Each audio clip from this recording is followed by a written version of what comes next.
നമസ്കാരം. Iran Israel യുദ്ധം തുടങ്ങിയിട്ട് ഏകദേശം 3-4 ദിവസമായി. ഈ ഒരു സമയം കൊണ്ട് തന്നെ ഇറാനിൽ ഏകദേശം 1000-ൻ്റെ അടുത്ത ആൾക്കാർ കൊല്ലപ്പെട്ടിട്ടുണ്ട്. അതേപോലെ തന്നെ 1000-ൻ്റെ അടുത്ത ആൾക്കാർക്ക് പരിക്കുണ്ട്. ഇസ്രായേലിലാണെങ്കിൽ 300-400 ആൾക്കാർക്ക് പരിക്കുണ്ട്. ഏകദേശം 20-30 ആൾക്കാർ കൊല്ലപ്പെട്ടിട്ടുണ്ട്. കുറേ ആൾക്കാരുണ്ട് ഇതിൻ്റെ കണക്കൊക്കെ പറഞ്ഞിട്ട് ഇവിടെ കൂടുതലാണ് അവിടെ കുറവാണ്. എന്താ ഫുട്ബോൾ മാച്ചാണോ? അല്ല, അറിയാത്തതുകൊണ്ട് ചോദിക്കുകയാണേ. നഗ്നമായിട്ടുള്ള സത്യമാണ്, ഇറാൻ്റെ എയർഫോഴ്സ് വളരെ വീക്കാണ്. നമുക്കറിയാം ഇസ്രായേലിൻ്റെ അമേരിക്കൻ്റെ അടുത്ത് ഇസ്രായേലിന് ഏതായാലും ഒറ്റയ്ക്ക് ഇറാനെ ആക്രമിക്കാൻ കഴിയില്ല. അതുകൊണ്ട് തന്നെ അമേരിക്കൻ്റെ സഹായത്തോടെയാണ് ആക്രമിക്കുന്നത്. അമേരിക്കനെ യുദ്ധം ചെയ്ത് തോൽപ്പിക്കണമെങ്കിൽ ചൈനയും റഷ്യനെ കൊണ്ടേ കഴിയുള്ളൂ എന്ന് എല്ലാവർക്കും അറിയാം. ഇറാനെ കൊണ്ടൊന്നും തൊടാൻ പോലും കഴിയില്ല. അതൊക്കെ സത്യം തന്നെയാണ്. കാരണം എന്താണെന്ന് വെച്ചാൽ ഇവർ ഇറാൻ്റെ ഭൂമിൻ്റെ ഉള്ളിലേക്ക്, അതായത് ഇറാൻ്റെ അതിർത്തിൻ്റെ ഉള്ളിലേക്ക് വെറുതെ കൂളായിട്ട് പോയിട്ട് തിരിച്ചു വരികയാണ്. കാരണം ഇവരടുത്ത് F-22 റാപ്റ്റർ 5ാം തലമുറ സ്റ്റെൽത്ത് ബോംബർ വിമാനമാണ്. അതേപോലെ തന്നെ F-30 ഇങ്ങനത്തെ യുദ്ധവിമാനം കൊണ്ടാണ് ഇറാൻ്റെ ഉള്ളിലേക്ക് നേരെ കയറിയിട്ട് കൂസലും ഇല്ലാതെ അവിടെ ബോംബ് ഇട്ടുകൊണ്ട് തിരിച്ചു വരികയാണ്.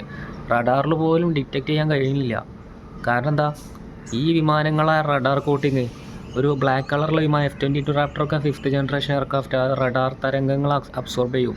ഒരിക്കലും ഇറാൻ്റെ അടുത്തുള്ള എയർ ഡിഫൻസ് ഏതാ? S-300 കുറേ പഴയ കാലത്തുള്ള എയർ ഡിഫൻസാണ്. പിന്നെ ഇറാൻ്റെ പഴയ എയർ ഡിഫൻസ് ഇതിലൊന്നും ഈ 5ാം തലമുറ വിമാനങ്ങൾ ഒരിക്കലും കാണാൻ കഴിയില്ല.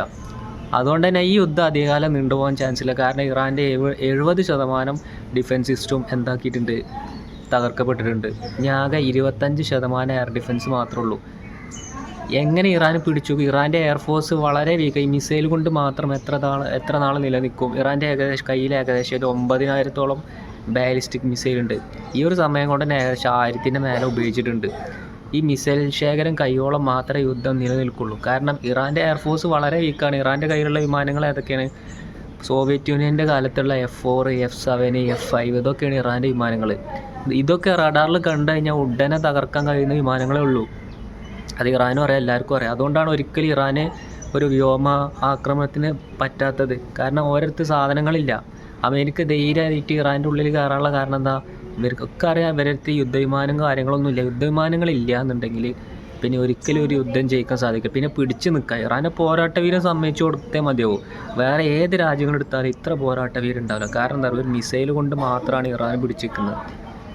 മറ്റൊരിടത്ത് ആധുനിക വെപ്പൺസും കാര്യങ്ങളൊക്കെ അല്ലേ, സ്റ്റെൽത്ത് ബോംബർ ഉണ്ട്, F-30, F-22 ഒക്കെ ഉണ്ട്. അതൊക്കെ ഇപ്പോൾ കഴിഞ്ഞ 2-3 ദിവസമാണ് വാർത്ത വന്നിട്ടുള്ള അമേരിക്കൻ്റെ അടുത്തുള്ള ഏറ്റവും ടോപ്പ് ആയുധമാണ് B-2 ബോംബർ വിമാനങ്ങൾ.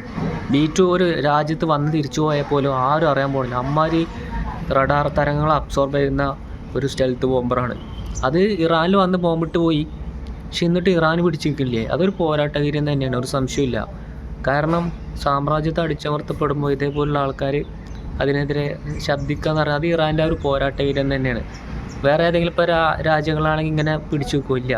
കാരണം ഇറാൻ്റെ അടുത്ത് മിസൈൽ മാത്രമേ ഉള്ളൂ, മിസൈൽ ശേഖരം മാത്രമേ ഉള്ളൂ. വേറെ ഒരു സംഭവങ്ങളും ഇല്ല. നേവി ഇല്ല, കപ്പലില്ല, യുദ്ധക്കപ്പലില്ല. ആ കുറച്ച് ബോട്ടും കാര്യങ്ങളും പിന്നെ കുറച്ച് മിസൈലും വെച്ച് ഇങ്ങനെ പിടിച്ച് നിൽക്കണമെങ്കിൽ ആ ഒരു പോരാട്ട വീര്യത്തെ സമ്മതിച്ച് കൊടുത്തേ മതിയുള്ളൂ. ഇസ്രായേലിലാണ് നമ്മൾ കേൾക്കുന്നുണ്ട്, തെല്ലവീവിൽ ഒരുപാട് ബിൽഡിങ്സും ഒരുപാട് ആൾക്കാരും മരിച്ചു. അതായത് 100 മിസൈൽ വിടുമ്പോൾ ഏകദേശം 95 ഇൻ്റർസെപ്റ്റ് ചെയ്യും എയർ ഡിഫൻസ് സിസ്റ്റം. ബാക്കി 5 താഴേക്ക് വീഴും. അതാണ് ഇപ്പോൾ അവിടെ കാണുന്നത്. അപ്പോൾ ഏതായാലും ഇറാൻ്റെ മിസൈൽ ടെക്നോളജി ഇവർ വമ്പത്തരം പറയുന്ന അയൺ ഡോമും കാര്യങ്ങളൊക്കെ പരാജയപ്പെടുന്ന ഒരു അവസ്ഥയെ കാണുന്നത്. കാരണം ഒരു മിസൈൽ ഇറാൻ ഇസ്രായേലിലേക്ക് അയച്ചു കഴിഞ്ഞാൽ 3 ലെയർ എയർ ഡിഫൻസ് മറികടന്നിട്ടാണ് ഇസ്രായേലിലേക്ക് എത്തുന്നത്. താടുണ്ട്, അയൺ ഡോമുണ്ട്, അതേപോലെ തന്നെ പാട്രിയോട്ടും ഉണ്ട്. ഇതൊക്കെ മറികടന്ന് എത്തണമെങ്കിൽ ഒരു സംഭവം തന്നെയാണ്. അപ്പോൾ ഏതായാലും ഈ യുദ്ധത്തിൽ ഇറാന് ആയിരിക്കും അവസാന പരാജയം. കാരണം എന്താണെന്ന് വെച്ചാൽ മോഡേൺ ടെക്നോളജിയും കാര്യങ്ങളൊന്നും ഇല്ല, കയ്യിൽ നൂതന സാങ്കേതിക വിദ്യ ഇല്ല, സാറ്റലൈറ്റ്സ് ആ ഒരു സഹായമില്ല, ഒന്നുമില്ലല്ലോ. ഒന്ന് മനസ്സിലാക്കുക. എയർഫോഴ്സ് പോലും ഇല്ല, ഒരു വിമാനം പോലും ഒക്കെ സോവിയറ്റ് യൂണിയൻ്റെ കാലത്തുള്ള വിമാനങ്ങളാണ്.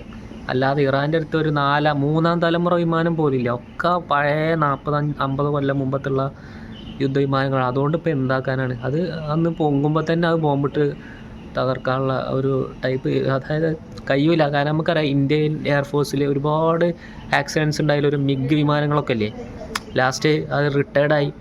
ആ സംഭവങ്ങളാണ് ഇപ്പോൾ ഇറാൻ്റെ ഏറ്റവും ടോപ്പ് യുദ്ധവിമാനം എന്ന് പറയുന്നത്. അപ്പോൾ മനസ്സിലായില്ല ആ ഒരു എയർഫോഴ്സിൻ്റെ വീക്ക്നെസ് എത്രത്തോളം ഉണ്ടെന്ന് ഇറാൻ്റെ.